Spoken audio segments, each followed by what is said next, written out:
Our system, the Orbital High-Throughput Screener, is the size of a carry-on suitcase or a standard mid-deck locker, and inside of that system it has a microscope, a plate reader, actuating arms that are able to move standardized well plates, and a microfluidic dispenser, which is able to dispense at a nanoliter scale the media that's required to keep cells alive. What we have inside is the capacity of performing simultaneously more than 2,000 experiments. To screen for the most effective therapies for the astronauts by the astronauts. View what is happening in real time, and that is going to allow us to understand at a deeper scale than ever before what is really happening in the microgravity environment and why that is important and what that means to medicine, specifically to develop it in space or also on the ground. What we can do in the future as we scale up and we have enough resources to invest ourselves into the development of new drugs, we can run our own missions and start focusing on finding new cures to diseases that don't have a cure right now. Parkinson's disease, Alzheimer's disease, ALS. So we could potentially cure diseases that are incurable right now.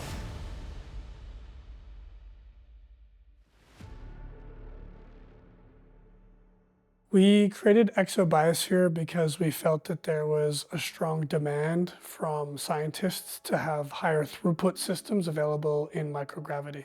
To change the paradigm of how biotech is done in space, because previously the way it was done, it was with low throughput, very few experiments performed in a certain volume. And what we are doing right now is to increase 50 times, at least, the number of experiments that we can perform in the same volume. Started with an idea and a PowerPoint presentation of a box with different systems working inside of it.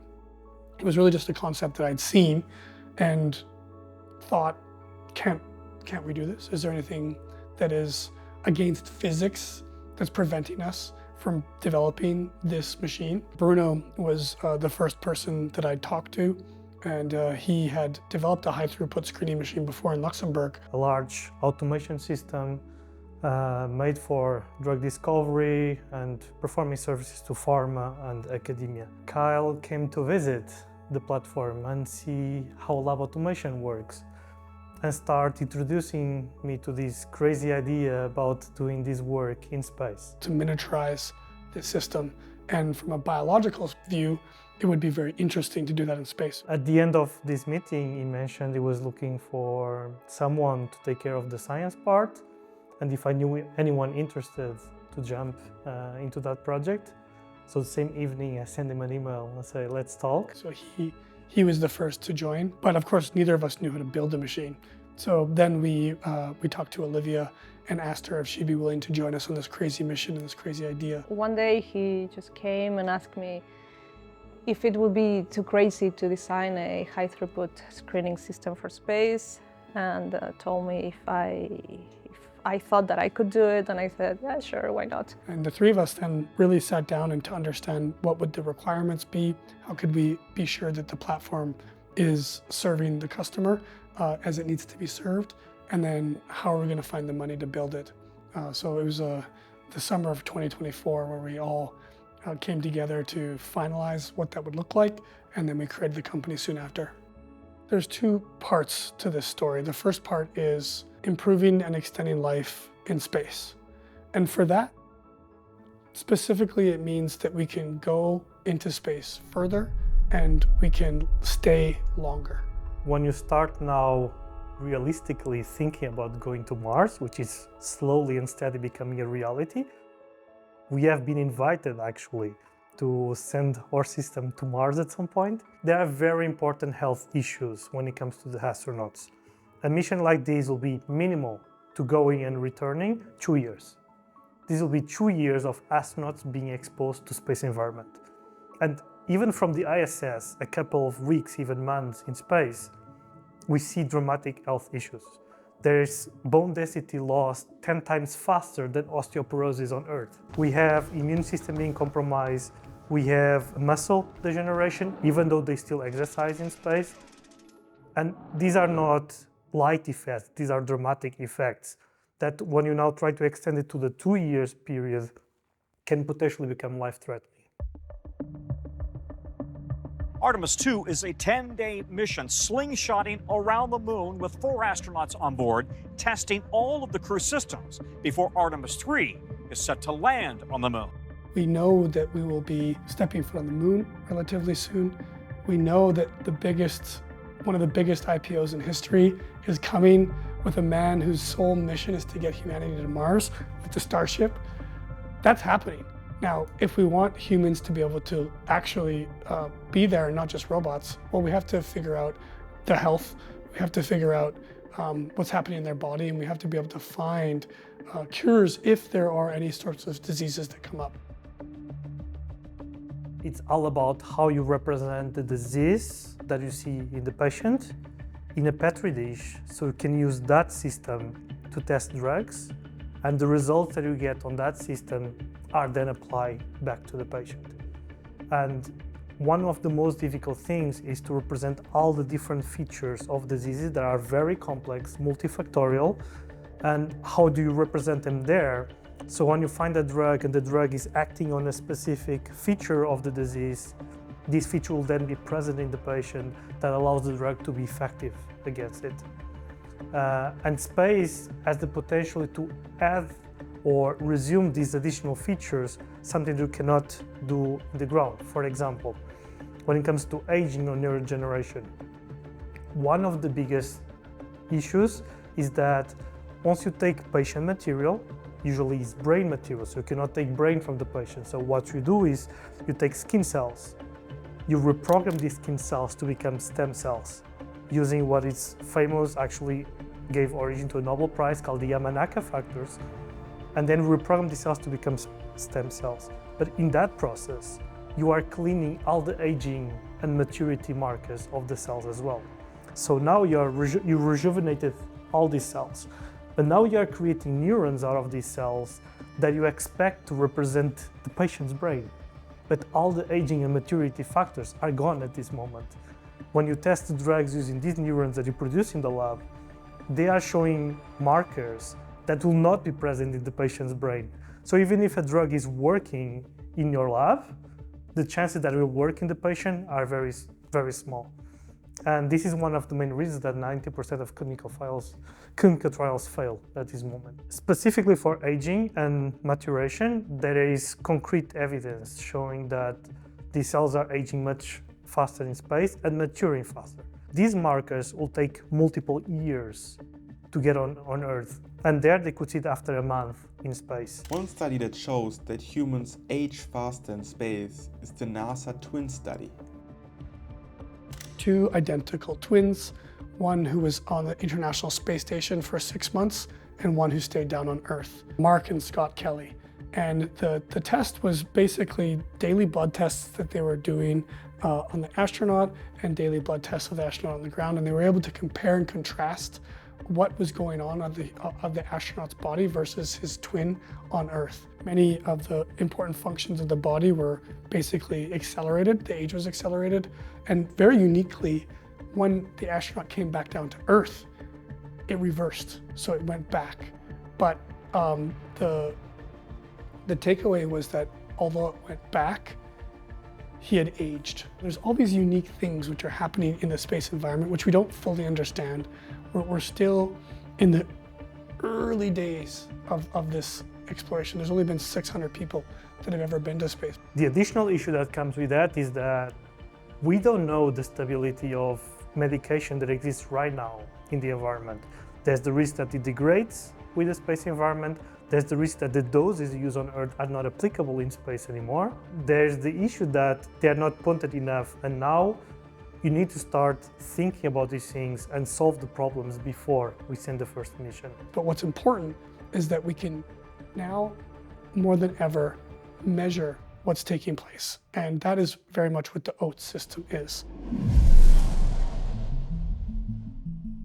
So our system, the Orbital High-Throughput Screener, is the size of a carry-on suitcase or a standard mid-deck locker. And inside of that system, it has a microscope, a plate reader, actuating arms that are able to move standardized well plates, and a microfluidic dispenser, which is able to dispense at a nanoliter scale the media that's required to keep cells alive. We can also have up to 5 different liquids. So if our clients want to have different types of cell culture media or different types of reagents, we do give them that possibility. What we have inside is the capacity of performing simultaneously more than 2,000 experiments. To screen for the most effective therapies for the astronauts by the astronauts in space. So you can use even their own cells, form organoids from their body, put them in our system, identify what drugs work best, what dosage is needed, what effects can we counteract when we send these organoids to space. And these will then be translated into the real use for the astronauts. And view what is happening in real time. And that is going to allow us to understand at a deeper scale than ever before what is really happening in the microgravity environment and why that is important and what that means to medicine, specifically to develop it in space or also on the ground.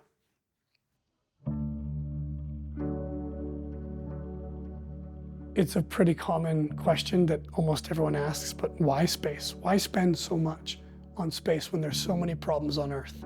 And what we have to do a lot is try to explain that by going to space, we are solving problems on Earth, just not directly the way that you think. When space exploration first began and the first satellites went around Earth, people didn't know that they'd be using them for Google Maps, for Uber, for anything that you use your phone for. You're using space to do that. In the future, drugs will also be developed in space. We'll use that accelerated environment to increase the amount of therapeutics that hit the market. And so we need to explain the benefits, why we believe that this has happened in the past and how it's going to happen in the future. And ultimately, that by working in space, we're going to be able to extend and improve life, not only in space, but also on Earth. When we talk about extending life, we mean extending health span. And we think that's important because we want everybody to be able to enjoy a high quality of life, not just when they're young or when they're my age, but also when they're older. So I think removing pain, removing health complications and trying to allow people to live their life to the fullest is one of the best things that we could do for humanity. One of the issues that we have right now in the lab is the formation of 3D tissues. Cells on the Petri dish, they'll suffer the compression effect of gravity that exists on Earth, so they'll be constantly pulled to the ground. Even if you are using additional methods combined with the cells on Earth by using scaffolding or gels, still there's this compression effect of gravity that is making cells get really close compact together. What this causes is that the center of the 3D structures don't get any nutrition anymore. They end up dying actually, and they form what is called a necrotic core, so it's a dead core of the organoid. In space it doesn't happen. Microgravity completely cancels this compression effect, and now cells are freely to move as they'll do in human body and form the structures as the biology they are programmed to lead them to form. So in the end you get better organoids, more healthy organoids that better represent the human body. One of the tests we had to do to our system was the testing if the microfluidics will be effective in no gravity. As most of the liquids handling on Earth is fully dependent on gravity. You leave a droplet will fall, you can catch it. That doesn't happen in space. So our system needs to be fully independent from gravity at that point. The only way that you have on Earth to test something on microgravity without having to go to space is through what is called a parabolic flight. This is a plane that goes up and then it dives down and then it goes up again and then it dives down again. And when it's diving down, you have this effect of microgravity. Everything floats for about 30 seconds. We only had 5 months to prepare for the parabolic flight. and we had to fly to the United States to perform this flight. That means the transportation of all the equipment. When you deliver your payload to transportation services, you lose control over what happens to it. And when we got the equipment in the US, I opened the case and I saw basically everything a little bit destroyed. All the cameras we had inside were completely detached. The robotics, most of them were damaged. And these are very, very sensitive robotics that we had spent hours aligning. What had to be done is that I stayed up all night before our flight, fixed all the robotics, all the cameras, routed back all the cables. Very difficult, 8 hours of continuous work. I was part of this flight, very unique experience, especially because you get no gravity, but then the plane of course needs to go back up, and then it's twice the gravity force. So your body goes from a month of like no gravity to having double the weight that you usually feel every day. It was my second parabolic flight, so I knew what to expect. I knew how to move and how not to move, which was not the case for my co-founders, which were around doing some very cool stuff, but then in the middle of the flight, they were feeling really bad. And I could see them floating around like dead bodies. So very stressful, but we are very happy to confirm that our system could perform as we expected, down to the nanoliter range. So we verified that our system is very precise. Now they are in the process of assembling the first unit, and I was allowed to film inside of their lab where they are building the actual unit that will go into space. This is the clean room. This is where we do all the assembly of our payload. This is the box that actually goes to space. The other one is actually the bag that astronauts are using to do the manipulation without having things flying around. And the other components that you see on the left are actually the ones that will be integrated, that are part of the electronic circuits or the robotic arm that are part of our system. Here we have first is the BSL-1 facility. This is where we do the dirtiest job, let's say, is more like about media preparation, preparation of all the hardware that gets a first cleaning before going to cleaning room. Once it's assembly, goes into this lab for the final sterilization. In addition to that, this second section is where we do all the R&D work. We prepare the cells, we test the cells, we culture the stem cells, we differentiate them, we do all the groundwork in preparation for the mission itself. As we are constrained with volumes, we have to do things like miniaturization of devices. This is, for example, one of the microscopes that is already one of the smallest fluorescent microscopes that you can find.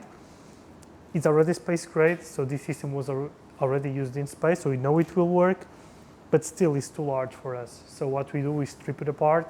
We take the core units inside that actually needed for the function, and then we integrate in the box that we just show you. This way you get all the function without all the bulkiness of the system. We buy components from our partners and we redesign them, we readapt them for space. Unfortunately, we can't just buy something and put it inside the payload because of some materials cannot be launched, the structures are not robust enough, or some things simply won't work in microgravity. We are very limited on the amount of materials you can send to space and back. Not only the amount, but also the type of materials. Specifically for crewed missions, so where the astronauts are on board, there are certain reagents that are not permitted on board. And these are reagents that we're using every day in the lab. We are used to them, we are dependent on them.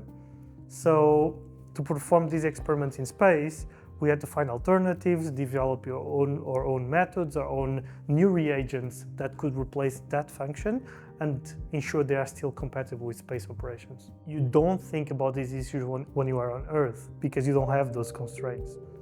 So convincing a large company to do custom preparation of something for us when we are potentially the only people buying it and a bunch of other 5 or 6 people that work in space is very difficult. So we ended up having to produce ourselves and doing the research ourselves, and doing this development ourselves to make sure that we end up with a product that now actually generated new IP in the company for us, but we expected just to be able to purchase from somewhere else.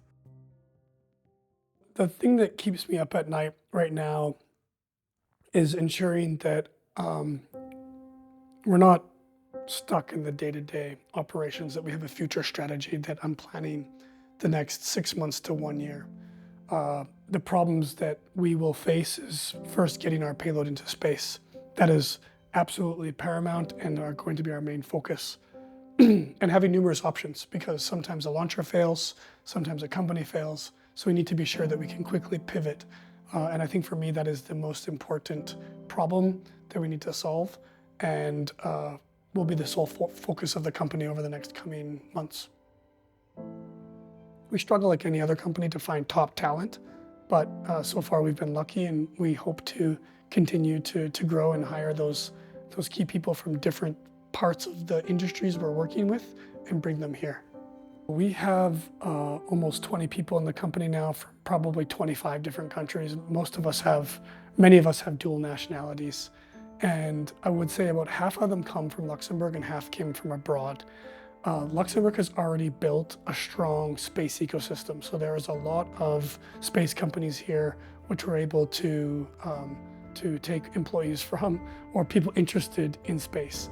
And because the government has been working on this for 5 to 6 years.